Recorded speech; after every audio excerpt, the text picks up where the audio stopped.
माझं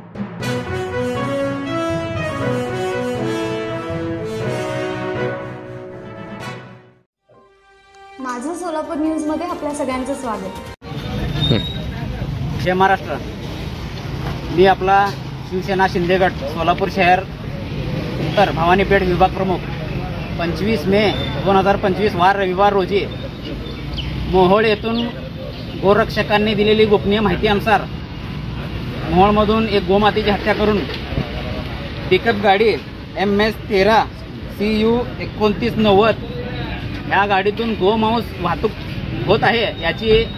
गोरक्षकां टीमकडून मोहोळच्या गोरक्षका टीमकडून आम्हाला गोपनीय बातमी मिळाली। त्या अनुषंगानं सोलापूरमध्ये ती गाडी प्रवेश केली असता त्या गाडीचा पाठलाग सोलापूर येथील गोरक्षक करून त्या दरम्यान ती गाडी अक्कलकोट रोड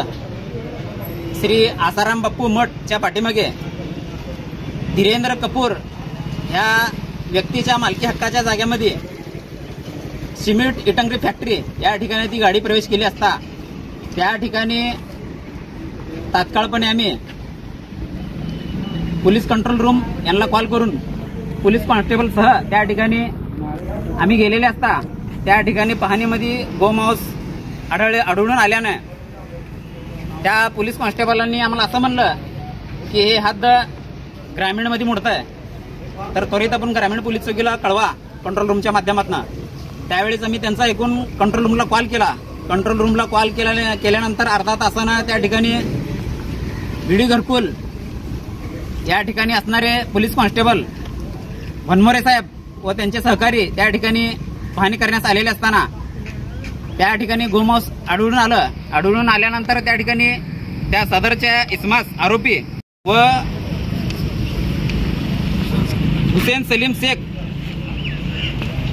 व त्या मोहोळमध्ये गोमाता कत्तल केलेले ते व्यक्ती असे तिन्ही आरोपींना सोडून फक्त हुसेन सलीम शेख याला 2 व्हीलर गाडीवर बसून पोलिसांनी पोलीस चौकीत घेऊन जाऊन गुन्हा दाखल केला व त्या गुन्हा दाखल करत असताना आम्ही त्यांना सगळी ह्या घटनेची विस्तृतपणे माहिती सांगितली की साहेब ही घटना मोहोळमध्ये घडलेली आहे। मोहोळमध्ये या गोमातेची कत्तल करून त्याची वाहतूक या पिकअप गाडीमध्ये करून असे या घटनेचे विस्तृतपणे त्यांना सांगितलेल्यानुसार त्यांनी आम्हाला असं आश्वासन दिले की पोलीस प्रशासनावर तुम्ही विश्वास ठेवा, आम्ही योग्य ते कारवाई करून आपल्याला कळवू। पण संध्याकाळच्या सुमारास माझ्या मोबाईलमध्ये व्हॉट्सअपच्या द्वारे त्यांच्याकडनं PDF फाईलच्या द्वारे ती FIR ची कॉपी मी मागून घेतलेली असताना त्या FIR मध्ये कुठंही त्या पिकअप गाडीच्या मालकावर गोमातेची हत्या केलेल्या त्या मोहोळमध्ये त्या इसमावर व या फॅक्टरीचा मालक धीरेंद्र कपूर याच्यावर कुठल्याही प्रकारचे FIR मध्ये नोंद केले गेलेले नसल्याने आज शिवसेना शिंदे गटाच्या वतीनं माननीय ग्रामीण पोलीस अधिकारी साहेबांना या ठिकाणी निवेदन देण्यास आम्ही आलेलो आहोत। हे निवेदन देण्याच्या पाठीमागचं एकच कारण आहे की अक्कलकोट या ठिकाणी गोरक्षकांचे वारंवार येणाऱ्या पक्षाकडे तक्रार हे खूप मोठ्या प्रमाणाने वाढलेल्या अनुषंगानं आज फक्त आम्ही निवेदन देऊन बसत आहोत की ग्रामीण पोलीस अधिकाऱ्यांनी याकडे गांभीर्याने दखल घेऊन जे कोणी अधिकारी चुकत असतील किंवा कायद्याच्या कचाट्यामधनं काही कसाही वाचत असतील हे शिवसेना शिंदे गट कधीही खपून घेणार नाही। कारण की हे सरकार गोमातेच्या रक्षणासाठी उचललेलं पाऊल ते शेवटपत्तर त्याच पद्धतीनं आम्ही उचलू त्यांचे प्रतिनिधी म्हणून। तर पोलीस प्रशासनाने यामध्ये ज्या कोणावर आम्ही ॲलिगेशन लावत आहोत ते विनाकारण लावत नाही, कारण की त्यांचे मोबाईल नंबर सहित आपण आपल्याला दिलेले आहे लेटर आपल्या निवेदनच्या द्वारा। त्या मोबाईलच्या नंबरच्या द्वारे त्यांचे CDR काढावं। त्या दिवशी ते धीरेंद्र कपूर असं म्हणत आहे पोलीस प्रशासनाला की मी आउट ऑफ सिटी आहे, तर ते आउट ऑफ सिटी म्हणून सोलापूरमध्येच ते होता व्यक्ती गुन्हेगार, त्याचा शोध करून त्यात CDR काढून त्या CDR मध्ये आपल्याला व त्या कंपनीच्या चौबाजूनं CCTV कॅमेरे आहेत,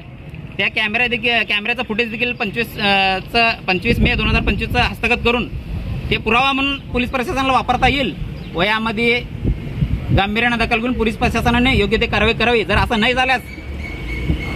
पुढील काळात शिवसेना शिंदे गट हे कधी खपून करणार ह्याच्यापेक्षा तीव्र आंदोलन आम्ही मांडू। जय महाराष्ट्र। माझं सोलापूर न्यूज या YouTube चॅनलला सबस्क्राईब करा आणि बेल आयकॉन प्रेस करायला विसरू नका।